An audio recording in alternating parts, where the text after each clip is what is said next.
கேசரி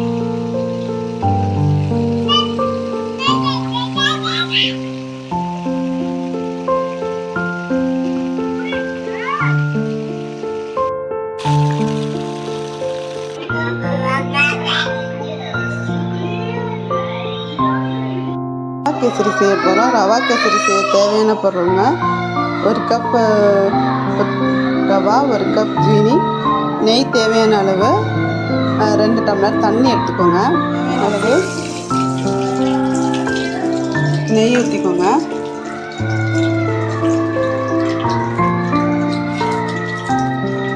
நம்ம எடுத்து வச்சுருக்க முந்திரி சேர்த்துக்கோங்க.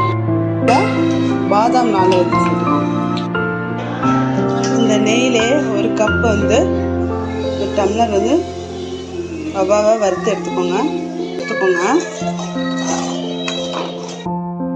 1 டம்ளர் ஜீனியை இந்த ரவாவோட சேர்த்து வறுத்துக்கோங்க.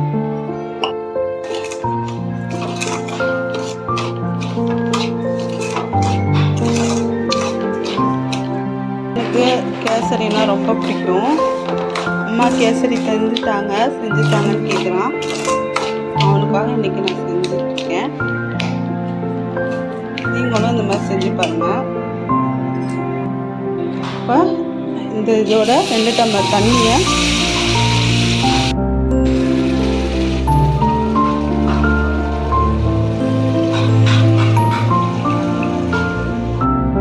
ரவா நல்லா கொதிச்சிட்ருக்கு, நல்லா வெந்துட்டுருக்கு.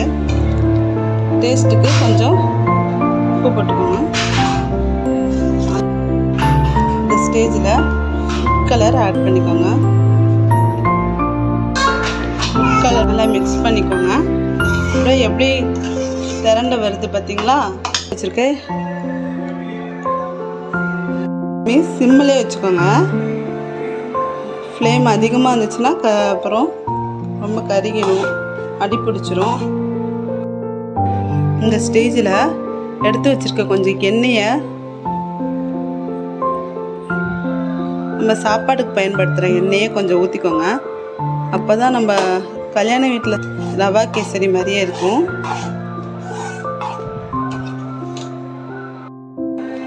எண்ணெய் சேர்த்துங்கன்னா நல்லா திரண்டு வரும்.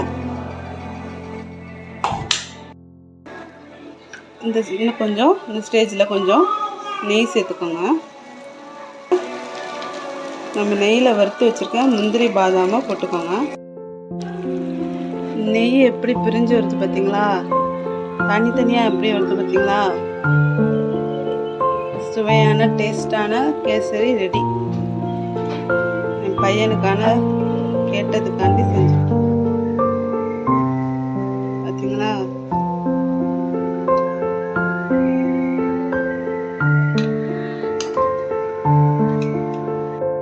விரும்பி கேட்டான், அவனுக்காக நான் செஞ்சுருக்கேன்.